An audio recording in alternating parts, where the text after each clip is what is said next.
하셨죠? 예. 아유, 벚꽃이 아마 며칠이 있으면 아마 만개하지 않을까 그런 생각이 들어집니다. 벚꽃이 아름답지만 여러분은 더 아름답습니다. 우리 옆에 계신 분한테 말씀해 주시면 좋겠습니다. 벚꽃보다 아름다우십니다. 네, 예. 속으로 뻥이요 이렇게 하지 마시면 바랍니다. 예. 오늘 2주차 오늘 나눌 것입니다. 예수님은 왜 십자가에 돌아가셨는가? 기독교 신앙의 가장 핵심 메시지를 이 시간 우리가 함께 나누려고 합니다. 사람들은 살기 위해서 이 땅에서 우리 살아가는 것 아니겠습니까? 그러나 예수님은 죽기 위해 이 땅에서 살아가신 분이십니다. 왜 그러셨을까요? 마태복음 20장 28절에 보면 인자가 온 것은 섬김을 받으려 함이 아니라 도리어 섬기려 하고 자기 목숨을 많은 사람의 대속물로 주려 함이니라 라고 말씀합니다. 이 땅에 오신 목적이 바로 죽기 위해서였기 때문에 그렇다는 것입니다. 죽는다는 것은 누구나 다 싫어합니다. 예수님도 마찬가지였습니다. 그러나 예수님은 죽는 편을 선택하셨습니다. 십자가를 앞에 두고 예수님께서 이런 기도를 하셨습니다. 아버지여, 만일 아버지의 뜻이거든 이 잔을 내게서 옮기시옵소서. 그러나 내 온대로 마시옵고 아버지의 온대로 되기를 원하나이다. 예수님은 그냥 죽으신 분이 아닙니다. 심한 고난을 받고 십자가에서 죽으셨습니다. 십자가의 죽음은 극심한 고통과 수치와 잔인함이 버무려진 인간이 만든 최고의 처형 방법입니다. 십자가에 매어 달리신 주님은 그 고통과 수치와 잔인함으로 다음과 같이 고백했습니다. 시편 22편에 보면 나는 물같이 쏟아졌으며 내 모든 뼈는 어그러졌으며 내 마음은 밀랍 같아서 내 속에서 녹았으며 내 힘이 말라 질그릇 조각 같고 내 혀가 입천장에 붙었나이다. 주께서 또 나를 죽음의 진토 속에 두셨나이다. 개들이 나를 에워쌌으며 악한 무리가 나를 둘러 내 수족을 찔렀나이다. 내가 내 모든 뼈를 셀 수 있나이다. 그들이 나를 주목하여 보고 내 겉옷을 나누며 속옷을 제비 뽑나이다. 예수님의 십자가의 그 고통이라고 하는 것은 여러분 상상할 수가 없을 만큼 여러분 고통한 것입니다. 고통스러운 것입니다. 잔인한 것입니다. 그래서 오직했으면 예수님이 십자가에서 고통받는 자기 자신을 이렇게 말합니다. 나는 벌레요 사람이 아니라 사람의 비방거리요 백성의 조롱거리니이다 라고 말합니다. 예수님은 십자가의 고통 가운데서 이렇게 하나님께 소리쳤습니다. 내 하나님이여 내 하나님이여 어찌 나를 버리십니까? 어찌 나를 멀리하여 돕지 아니하시오며 내 신음소리를 듣지 아니하시나이까 라고 울부짖었습니다. 예수님은 그렇게 십자가에 고통스럽게 또 잔인하게 수치를 당하시면서 죽었습니다. 왜 예수님은 십자가에서 그렇게 죽으셔야만 했습니까? 아마 여러분은 이 부분에 대해서 다 알 겁니다. 우리 죄 때문에 그렇게 되신 것 아니에요 라고 말할 것입니다. 그렇습니다. 예수님은 과연 우리의 죄 때문에 십자가에서 그런 고통과 수치와 잔인한 죽음을 바로 당하셔야만 했습니다. 그때 우리 가운데 이런 질문이 생깁니다. 내가 대체 얼마나 큰 죄를 지었길래 예수님이 그렇게 죽어야만 했는가? 내가 지은 죄가 예수님을 꼭 십자가에 죽여야만 해결되는 그런 죄였는가? 이런 생각이 저와 여러분에게 들 것입니다. 들어야 정상인 것입니다. 저는 모태신앙입니다. 어렸을 때부터 이렇게 교회를 다녔습니다. 교회를 다녔는데 제가 지각이 이렇게 생긴 이후에 끊임없이 제가 이해가 안 된 것이 있었습니다. 그것이 뭐였냐면 예수님이 날 위해 십자가에 죽었다는 것입니다. 대단히 고마운 말씀이긴 하지만 제 안에 이런 생각이 들었습니다. 내가 그렇게 나쁜 놈인가? 내가 그렇게 심한 죄를 지었나? 제가 그런 생각을 할 때가 초등학교 다니기 전이었으니까, 여러분 초등학교 다니기 전이면 유치원생이면 여러분 예수님이 십자가에 죽을 만큼 큰 죄를 여러분 지었겠습니까? 요즘도 그 정도는 안 짓습니다. 여러분은 어떠십니까? 아마 여러분도 그 정도까지는 아마 아니실 것입니다. 그래서 여러분과 저에게 예수님이 날 위해 십자가에 죽었다, 이게 고마운 말씀이긴 하지만 깊이 우리들의 마음에 다가오지는 않습니다. 죽어주셨다니까 고맙지만 그렇지만 그것이 과연 내 죄를 해결하는 죽음이었냐라고 생각을 할 때 크게 와닿지가 않습니다. 왜 그럴까요? 그 이유는 우리가 생각하는 죄와 성경이 말하는 죄가 다르기 때문에 그렇습니다. 우리가 생각하는 죄는요, 행위에 초점이 맞춰져 있습니다. 하지 말라고 한 것을 했거나 하라고 한 것을 하지 않는 경우, 이것을 우리는 죄라고 생각합니다. 그렇죠. 그래서 생각해 보면 우리가 하지 말라고 한 것 중에 한 것 분명히 있지만 나라 팔아먹은 정도는 아니잖아요. 또 하라고 한 것 중에 하지 않은 것 있죠. 공부 시간에 졸았던 것 아마 그거 있을 겁니다. 저도 그런 것 있거든요. 그런데 우리는 그걸 죄라고 생각하거든요. 그러나 성경에서 말하는 죄는 뭔지 아십니까? 관계가 깨진 것이 죄입니다. 관계가 깨진 것이 죄입니다. 그러니까 우리가 생각하는 죄는 행위에 초점이 맞춰져 있다면 성경이 말하는 죄는 관계에 초점이 맞춰져 있습니다. 창세기 1장에 보면 하나님은 천지를 창조하실 때 창조한 모든 피조물이 관계 속에서 살도록 창조하셨습니다. 관계를 떠나면 죽게 창조하셨습니다. 물고기를 여러분 창조하실 때요, 하나님이 물고기를 먼저 창조한 것이 아닙니다. 물고기가 살 수 있도록 바다를 먼저 창조하셨습니다. 그리고 나서 물고기를 창조하셨습니다. 하늘을 먼저 창조하시죠. 그리고 별을 이렇게 창조하십니다. 물고기는 물 속에 살아야 생존할 수 있게 하나님이 창조하신 것입니다. 그러니까 물고기는 물하고 생명관계로 창조하신 것입니다. 하늘과 별도 생명관계입니다. 그래서 별이 하늘에 딱 붙어 있으면 아름답죠. 그런데 여러분, 별이 하늘에서 떨어지면 그걸 뭐라고 그러죠? 똥입니다. 그게 별똥 그러지 않습니까? 똥 돼 버리는 겁니다. 하나님은요, 인간을 창조하실 때도 그렇게 창조하셨습니다. 하나님은 인간을 창조할 때 육체는 흙으로 이렇게 창조하셨습니다. 이것을 신화라고 생각하는 분들이 계셔요. 아닙니다. 여러분, 사람이 죽어서 한 10년만 지나면요, 그곳에 가면 사람 육체가 다 흙으로 변해져 있는 것을 보게 됩니다. 여러분, 그거 신화입니까? 아니, 그게 사실입니다. 인간이 죽을 때 흙으로 바뀌는 걸 보면 인간을 하나님께서 흙으로 창조하셨다는 건 신화가 아니라 진리입니다. 그런데 하나님께서는 인간을 육체로만 창조한 것이 아닙니다. 그 육체 속에 하나님께서 하나님의 호흡을 불어넣었습니다. 생기를 불어넣었습니다. 하나님의 숨을 불어넣었습니다. 뭘까요?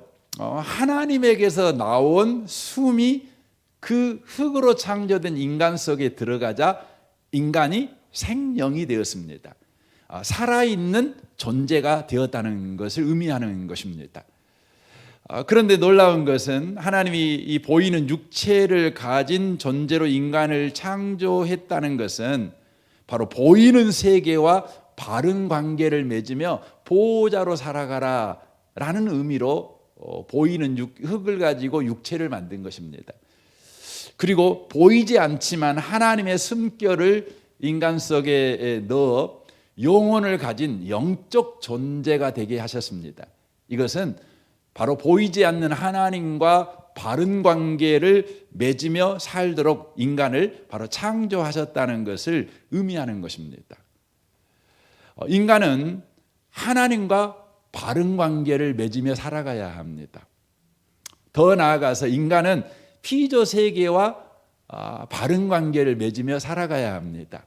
물고기가 물과 바른 관계를 맺고 살아가면 그 물고기는 굉장히 건강하고 행복한 물고기가 되겠죠. 하지만 물고기가 만약에 물을 외면하고 물을 거부하고 물을 뛰쳐나와서 물 밖에서 살겠다고 고집을 피운다면 그 물고기는 아주 정신 나간 물고기겠죠. 마침내 죽는 물고기겠죠. 그 물고기를 가르쳐서 성경적 용어로 뭐라 그러냐면 죄진 물고기라고 그러는 겁니다. 누가 죄인일까요? 하나님과 바른 관계를 맺도록 창조된 그 인간이 하나님을 떠나버린 것입니다. 하나님을 외면해버린 것입니다. 하나님을 거부해버린 것입니다. 그게 뭘까요? 그게 바로 죄입니다. 그래서 성경 에레미야 2장 1절에 보면 죄를 우리에게 바르게 정리해서 가르쳐 줍니다. 백성이 두 가지 악을 행하였나니 곧 그들이 생수의 근원되는 나를 버린 것과 스스로 웅덩이를 판 것인데 그것은 그 물을 가두지 못할 터진 웅덩이들이니라 라고 되어 있습니다. 죄가 두 가지인 걸 성경이 말씀해요. 가장 먼저는 생명의 근원 되신 하나님을 떠난 거예요. 하나님과 관계를 단절시켜버린 것입니다. 그리고 나서 뭐 한 거예요? 인간이 스스로 그 문제를 해결해 보려고 한 것이에요. 그게 뭐예요? 그게 죄예요. 다시 한번 죄를 정리해 볼까요? 죄는 하나님을 떠난 것과 인간이 스스로 그 문제를 해결해 보려고 하는 것, 이게 죄라는 것입니다. 물고기의 예를 들어서 말하면 물고기가 물을 떠난 것이죠. 그게 죄입니다. 그리고 물 밖에서요, 물을 떠난 자신의 처지를 해결해 보려고 물 밖에서 발버둥 치는 것, 그게 물고기에게 죄라는 것입니다. 여러분, 물고기가 물을 떠난 것은 사소한 문제가 아니죠. 뭐 그럴 수도 있지. 아유, 용감한 물고기네. 아유, 개혁적이고 진보적인 물고기네. 이렇게 칭찬하고 웃어 넘길 일은 아니지 않겠습니까? 그건 죽고 사는 문제니까, 생명에 관한 문제니까요. 그러므로 물고기가 물을 떠난 것은 근본적이고 본질적이며 핵심적인 문제입니다. 이와 같이 인간이 하나님을 떠난 문제는 여러분 근본적이고 본질적이며 핵심적인 문제입니다. 인간은 영리해, 인간은 똑똑해, 인간은 도전적이야. 여러분이 그런 인간에게 박수치며 격려해 줄 문제는 아니라는 것입니다. 왜냐하면 그것은 바로 죽고 사는 바로 문제이기 때문에 그렇습니다. 우리가 구원을 받아야 될 이유는 어디에 있습니까? 그 이유는 여러 삶의 문제를 해결하기 위해서 혹은 병들었거나 가난했거나 실패했거나 늙었거나 이런 문제 때문이 아닙니다. 생로병사의 문제가 아닙니다. 바로 저와 여러분이 하나님을 떠나서 바로 죽음의 저주 아래 있기 때문에 하나님을 떠난 바로 삶의 현실, 곧 죽음이라는 문제에 직면해 있기 때문에 우리는 구원을 받아야 되는 것입니다. 이것을 성경에서는 죄의 저주라는 표현을 씁니다. 이 죄의 저주 아래 있다는 것입니다. 이 죄의 저주 아래 있다는 말은 무슨 말이냐면 우리가 하는 모든 일이 저주가 된다는 말이에요. 실패해도 저주고, 성공해도 저주고, 건강해도 저주고, 병들어도 저주고, 살아도 저주고, 죽어도 저주라는 그런 의미입니다. 그래서 인간은 구원받기 전까지는 불안합니다. 아무리 성공해도 불안하고, 아무리 출세해도 불안합니다. 아무리 건강해도 불안합니다. 그래서 우리가 흔히 하는 말이 그런 말이 있잖아요. 사람이 갑자기 어려운 일 당하면 꼭 그런 말을 합니다. 우리가 그럴 줄 알았다. 요즘 행복하더라니, 요즘 뭔가 잘 되더라니, 이런 이야기를 합니다. 그 말이 무슨 말입니까? 행복할 때 뭔가 안 될 거라는 두려움이 있었다는 것입니다. 그래서 막상 안 되니까 그런 이야기를 하는 것입니다. 인간은 항상 불안합니다. 이 죄라는 것은 우리 몸에 암과 같습니다. 여러분, 암 문제를 해결하지 않고 직장 문제, 가정 문제, 뭐 자녀 문제, 승진 문제, 결혼 문제, 뭐 행복 문제, 여러분 해결하겠다고 동분서주하면 이거 참 어리석은 사람이죠. 근본적인 문제는 암을 먼저 치료해야 되는 거 아니겠습니까? 몸속에 암이 있으면 우선적으로 긴급하게 제거해야 됩니다. 제거하지 않으면 시간의 차이가 있을 뿐 반드시 죽게 되어 있습니다. 몸에 암이 있으면서 괜찮겠지 안일하게 생각하고 내버려 두면 살 방법이 없습니다. 인간이 죄의 저주 아래 있는 이 문제를 해결하지 아니하면 경제 문제, 뭐 자식 문제, 집 문제, 직장 문제, 행복 문제, 축복 문제 다 해결한다고 해도요, 여러분 또 다른 문제, 더 큰 문제가 생겨날 뿐입니다. 넘어갈 수가 없는 겁니다. 어느 누구도 피할 수 없는 이 죄의 저주의 문제를 여러분 피해갈 수 있는 방법은 뭘까요? 인간은 역사 속에서 이 문제를 해결하기 위해서 수없이 많은 노력을 했습니다. 그 노력의 방법으로 도덕, 철학, 종교, 사상, 선행 이 별의별 걸 다 해보았습니다. 그러나 불가능합니다. 왜냐하면 우리가 죄 문제를 해결하기 위해서 착하게 살자, 도덕 아닙니까? 윤리 아닙니까? 되게 예를 쓰죠. 그래서 여러분 부모님들도 늘 하는 말이 착하게 살아라, 학교 가도 착하게 살아라, 어디든지 착하게 살라고 가르칩니다. 그러면 이 죄의 저주 문제에서 해결될 수 있다고 생각하니까요. 그런데 여러분 착하게 산다는 게 여러분 뭡니까? 도덕을 지키며 산다는 게 뭡니까? 이건 상대적인 영광에 불과합니다. 우리가 도덕을 지켰다. 그것은 못 지킨 사람 때문에 내가 지켰다. 상대적인 겁니다. 저 사람이 못한 걸 나는 했다. 뭐 그 정도죠. 그것밖에 없습니다. 왜냐하면 여러분 도덕을 지키면 생명이 생기거나 사랑이 생기거나 행복이 생기지 않습니다. 도덕이라는 것 그 자체가 인격이 아닙니다. 도덕은 규범입니다. 여러분 인격만 생명을 만들어냅니다.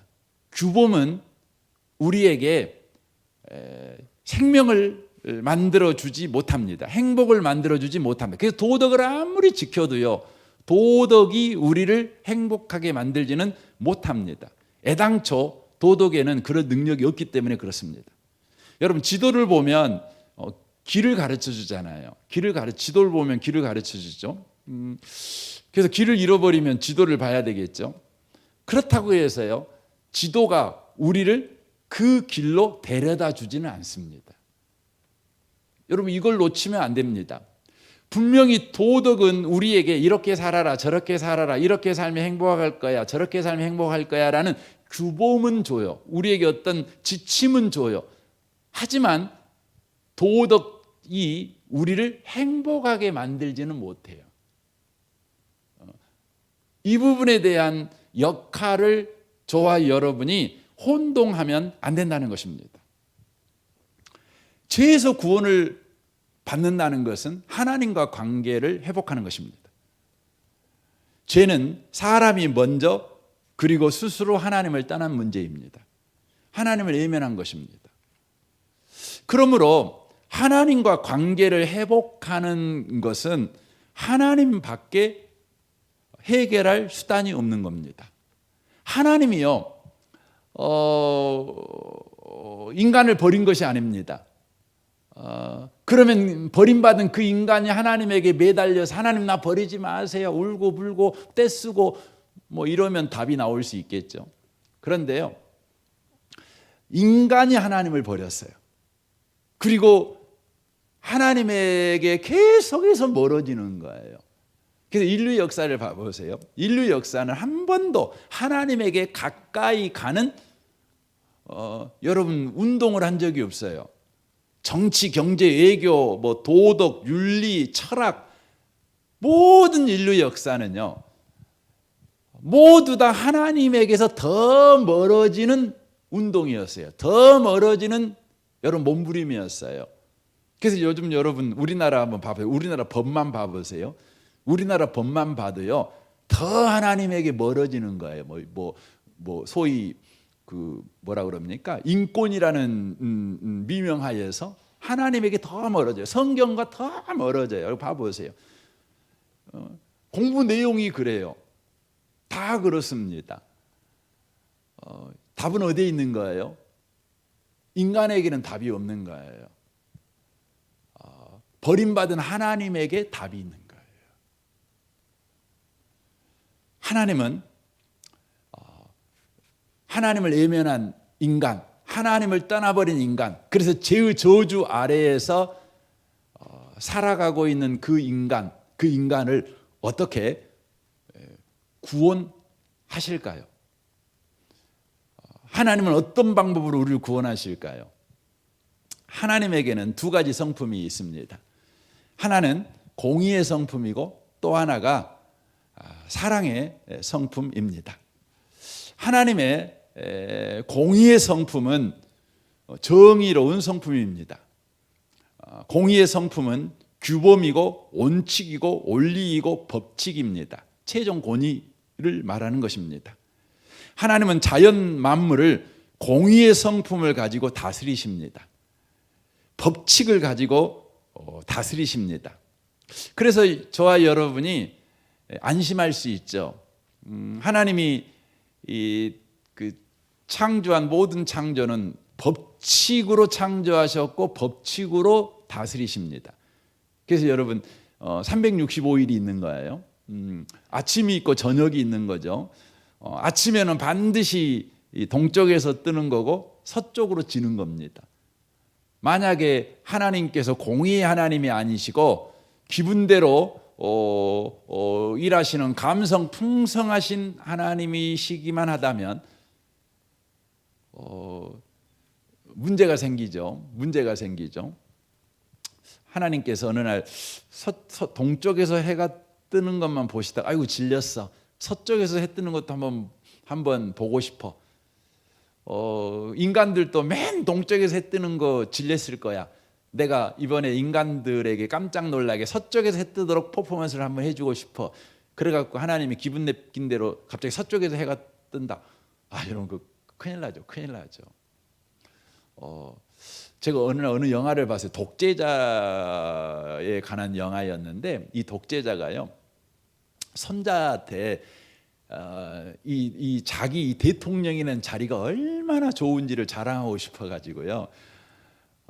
손자한테 너 꼭 내 자리 앉아라 그랬어요. 그랬더니 이 손자가 별로 이제 유치원생이니까 별로 반응이 없었어요. 그랬더니 할아버지가 얼마나 이 권세 있는 자리인지를 가르쳐주기 위해서 그 자기가 앉아 있는 대통령궁에서 보니까 도시가 전체가 이렇게 잘 보여요.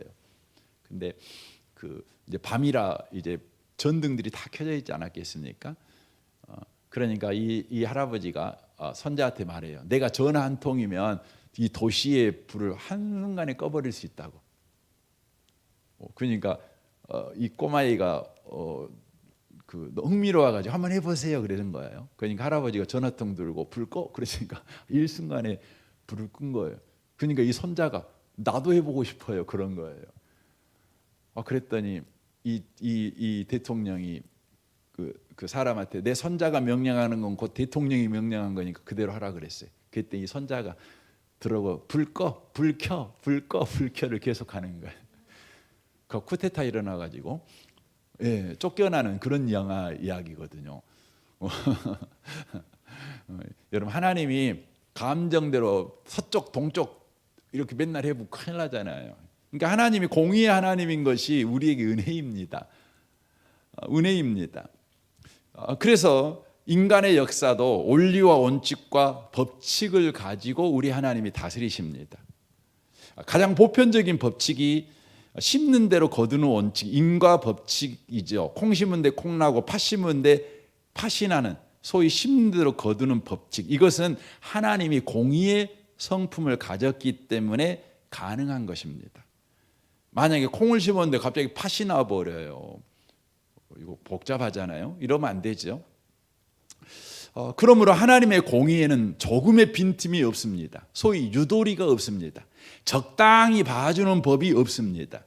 그러므로 죄에 대해서도 용서란 없습니다. 용서되어서도 용서될 수도 없습니다. 하나님의 공의의 입장에서 보면 죄를 지은 자에 대해서는 고발하고 비판하고 정죄하고 심판받게 할 것이 없습니다. 하나님의 공의에 특글만치라도 인정사정을 봐주는 용서가 포함된다면 하나님은 공의로운 하나님이 아니십니다. 따라서 하나님의 공의로 보면 인간은 용서받을 기회도 가능성도 은혜도 절대로 있을 수가 없는 것입니다. 어떤 죄도 용서되거나 용납되거나 치료될 수도 없다면 지극히 작은 죄도 결코 작다고 할 수 없습니다. 바로 치명적인 죄가 되는 것입니다. 하나님의 공의 앞에 인간의 운명은 어떻게 될까요? 히브리서 9장 27절에 한 번 죽는 것은 사람에게 정한 것이요 그 후에는 심판이 있으리니, 바로 심판이 있게 되겠죠. 죽은 다음에 반드시 심판이 있는 것이 하나님의 공의 앞에 선 죄인된 인간의 운명이라는 것입니다. 계시록 20장에 보면 높은 자나 낮은 자를 막론하고 죽은 사람들이 모두 보호자 앞에 서 있는 것을 보았습니다. 생명책이 펴져 있고 다른 책들도 펼쳐져 있습니다. 죽은 사람들은 그 책이 기록되어 있는 대로 각기 행한 행위에 따라 심판을 받습니다. 바다와 죽음과 지옥도 그 안에 죽어있던 자들을 다 토해냈으며 그들 역시 자기들의 행위대로 심판을 받습니다. 자기들의 행위대로 심판하시는 하나님, 이게 공의의 하나님이십니다.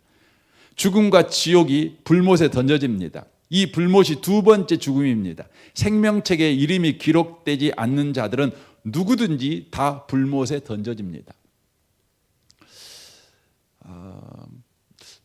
저는 우리나라에서 꽤 인기 있었던 신의 영화 있잖아요. 신들의 신 영화 있죠. 1000만 명 훨씬 넘었. 신과 함께. 예, 그건 이제 불교적인 세계관을 가지고 염라대왕 앞에 재판을 받는, 심판받는 이야기 아니겠습니까? 근데 그 이야기는 하나님의 공의의 입장에서 보면 말도 안 돼요. 말도 안 되는 거예요. 왜요?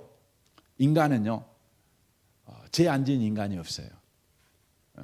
그러니까 큰 죄, 적은 죄를 나누는 것은 하나님의 공의가 아니에요. 죄를 지었다면 그가 사탕 빨아먹은 것도 여러분 지옥 갈 죄예요. 그러는 것입니다.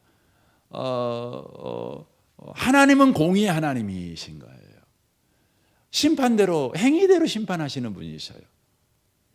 그런데 이 하나님의 공의의 관점에서 보면 인간은 구원 얻을 방법이 없는 거예요. 그런데 하나님에게는 또 다른 성품이 하나 더 있습니다. 그것은 사랑의 성품입니다. 하나님은 공의의 성품과 더불어 사랑의 성품을 가지고 계십니다. 하나님의 사랑의 성품이란 무엇일까요? 그것은 아무리 크고 흉악한 죄라도 무조건 용서하고 무한히 사랑하는 것을 의미합니다. 하나님의 공의의 관점에서는 아무리 작은 죄도 용서가 불가능한 것이죠. 하지만 하나님의 사랑의 관점에서 보면 아무리 큰 죄도 심판의 가능성이 터클만치도 없는 것입니다. 무한히 용서해 주시고 100% 용서하시는 것, 이것이 하나님의 사랑의 성품입니다.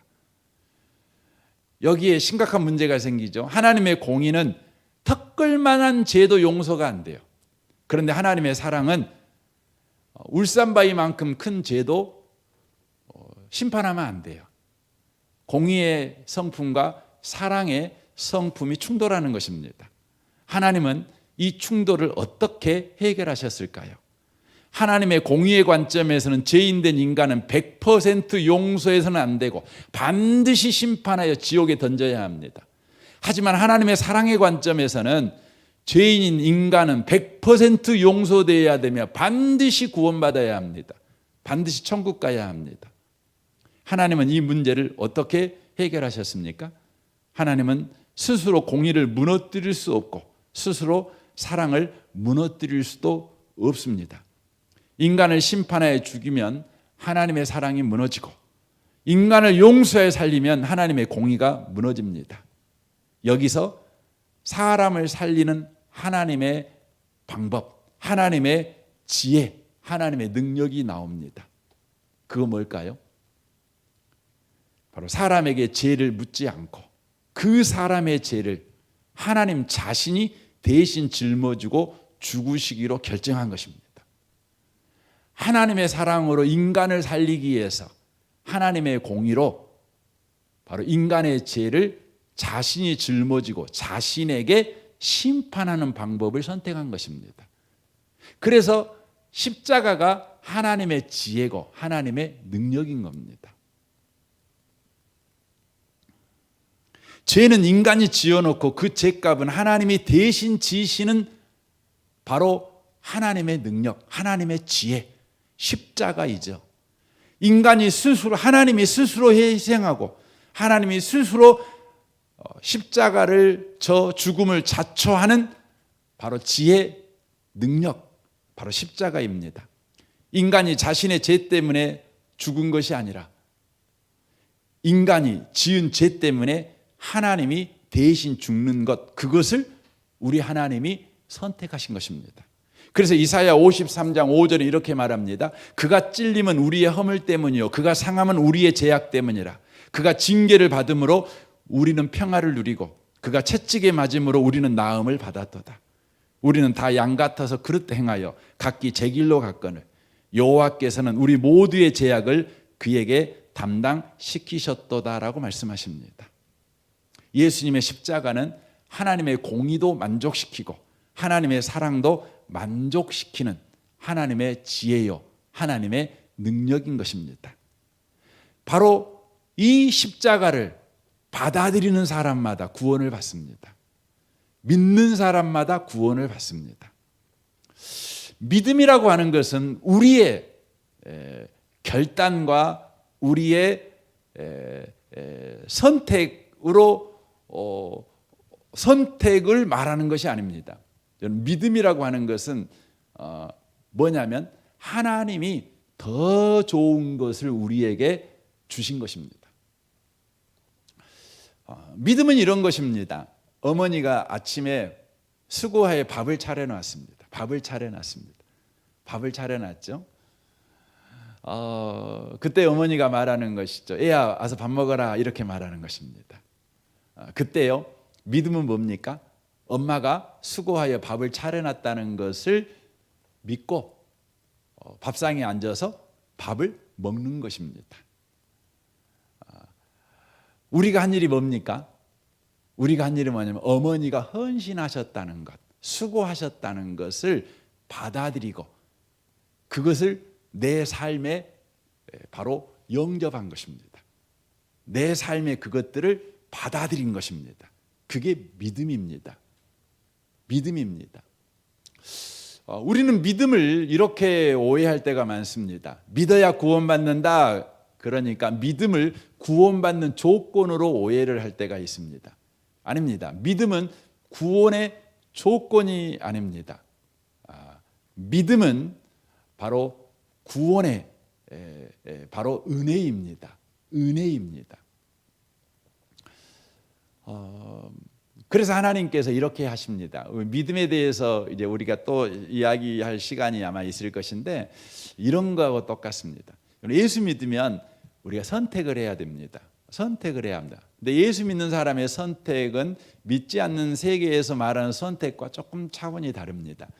믿지 않는 세계에서의 선택은 뭐냐면 이 길로 갈 것이냐 저 길로 갈 것이냐를 선택하는 것입니다. 그러니까 내가 지금 가보지 않는 두 개의 길이 있습니다.